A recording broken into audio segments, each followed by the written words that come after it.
The Routiers were just like any family. Darlie and Devin Routier were high school sweethearts who just moved to Rowlett, Texas with their sons Damon, Devin, and Drake. They were known to be a loving and caring family, but on June 6th, all of this would change. 911, what is your emergency? Ma'am? What? Who did? Hang on. Hang on, ma'am. Ma'am? I'm on medical emergency. 5801 Eagle Bluff.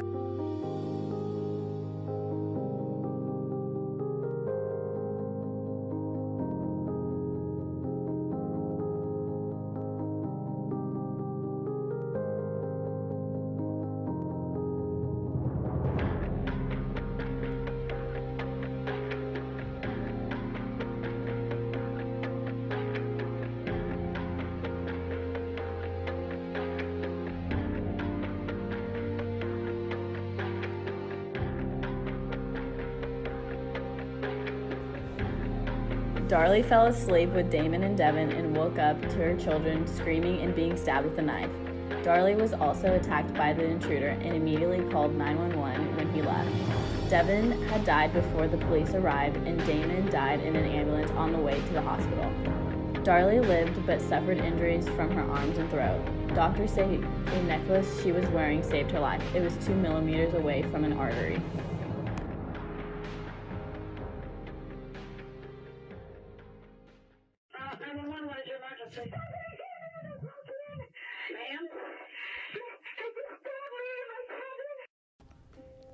Devin's birthday would have been 1 week after the incident. To celebrate, the family visited the boys' graves when Darlie was able to leave the hospital. Just 8 days after the murders, the Routiers celebrated what would have been Devin's 7th birthday at the cemetery. Family members invited a local television news crew to attend. Happy birthday, dear Devin.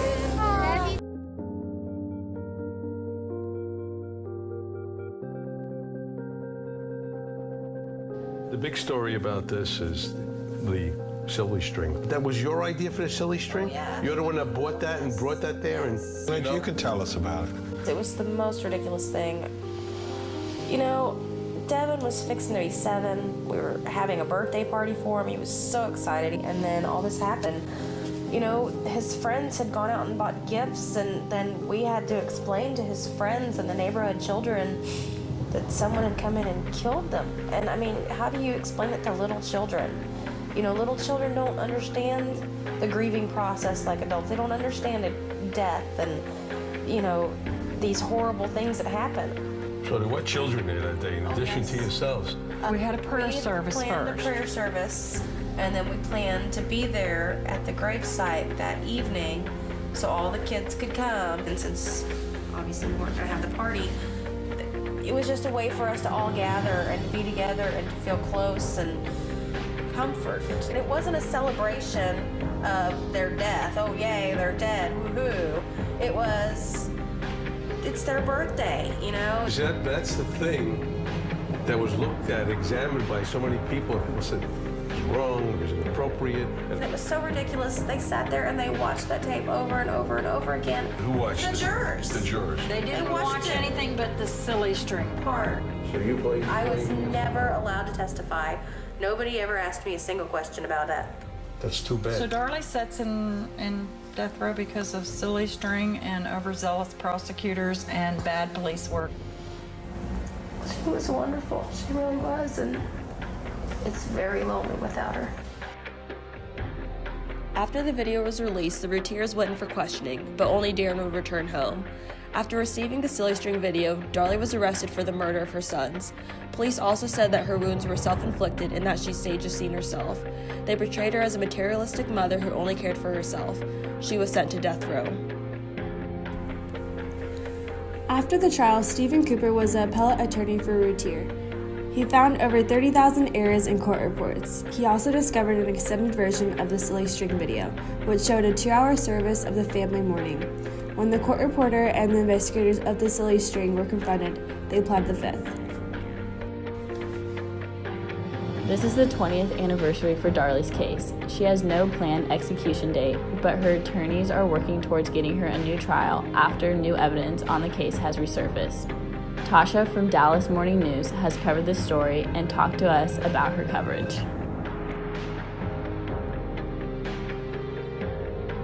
The biggest thing, it was coming up on the anniversary, and that even though the case had been long closed, there's still been a lot of questions. People out there really still support her. There's a whole, I'm sure you've seen, like, there's several websites dedicated to trying to prove that she's innocent, and they've continued to have appeals in her case. So it's just one of those things that really has captivated the interests of people in the area. And it just kind of started with that. I mean, initially it was one of those, let me do an anniversary story, but then it turned into, I got to talk to people I wasn't really expecting to be able to talk to. So, it kind of grew from there.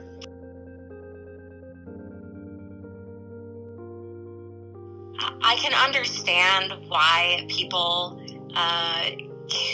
might think that she's innocent, and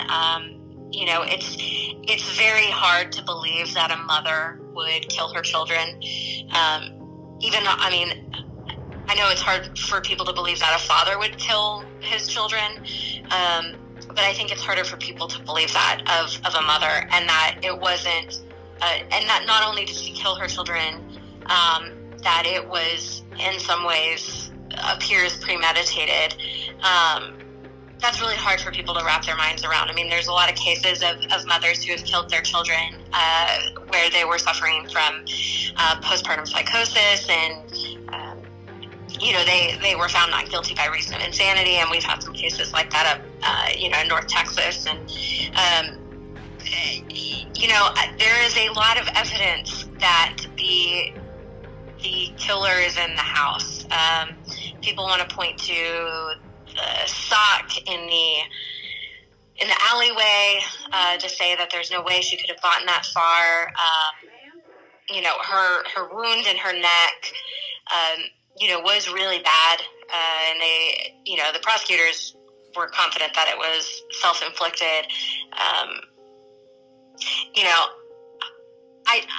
I'll put it this way. I think that it would be very unlikely that she is actually executed, because there's still so many questions surrounding the case. TCU criminal justice professor Dr. Polzer is one of the many people who have followed this case.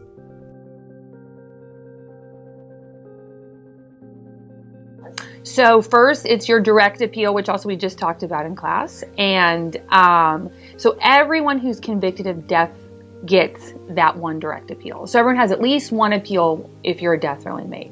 Then the other two, you need to find an appellate attorney to work for you, either for free or you can pay them. But as we know, it's most likely going to have to be for free because we don't see a lot of people on death row that have money.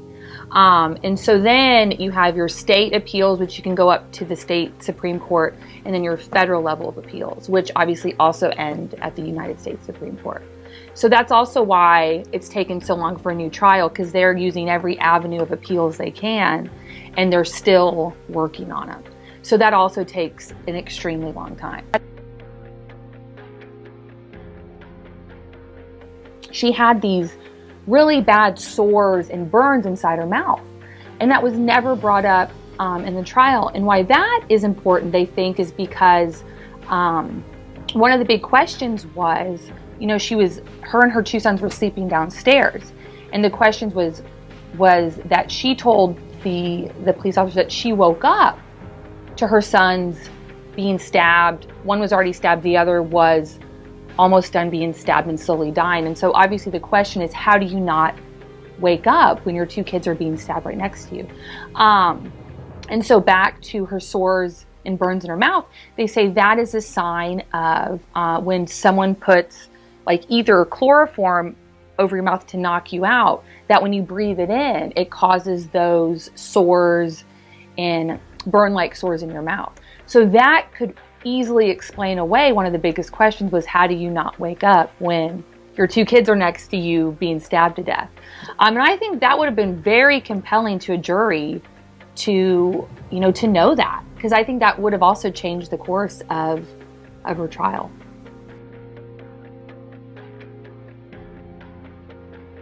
We were talking about in my class, in Texas, there's 10 ways you can get the death penalty, and one of those if you kill a child under 10. And I think in general, killing a cop and killing a kid are really kind of the more surefire ways to get the death penalty in Texas. So I don't know if I would say mothers are, but I definitely think anyone that kills a child is. It just so happens, though, that a lot of times when children are killed, it is their mother. Or someone they know, but sometimes their mother. So I think it's more the fact that it was 2 children who were killed and the way they were killed. I think whether, the father did it or a stranger did it or Darlie did it, I think the outcome would have been death regardless. Although most of the focus from this case is on Darlie and her late sons, people forget about the surviving son, Drake, who lives in Lubbock with his father. He is now 21 and was diagnosed with leukemia when he was a senior in high school. The only contact he has with his mother is through a window during visiting hours.